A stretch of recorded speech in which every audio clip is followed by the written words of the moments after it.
Hello developer student, তোমরা সবাই কেমন আছো? আশা করি তোমরা সকলেই ভালো রয়েছো। আজ 21 তারিখ, পিইটি এবং পিএমটির শেষ দিন। তাই একটু দেখে নাও কতজন পাস করেছে। টোটাল ভ্যাকেন্সি ছিল 11,749 জন। তার মধ্যে মেল ক্যান্ডিডেটদের ভ্যাকেন্সি রয়েছে 8,212 জন। পিএটি এবং পিএমটিতে জন্য গ্রাউন্ডে ডাকানো হয়েছিল 42,207 জনকে এবং কোয়ালিফাই করেছে 14,278 জন, মানে হচ্ছে মোট ভ্যাকেন্সির 1.7 গুণ।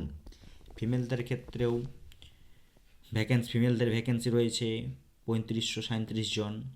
পিএটি এবং পিএমটির জন্য মাঠে ডাকানো হয়েছে 17,983 জনকে এবং কোয়ালিফাই করেছে 4,186 জন, মানে মোট ভ্যাকেন্সির 1.18 গুণ।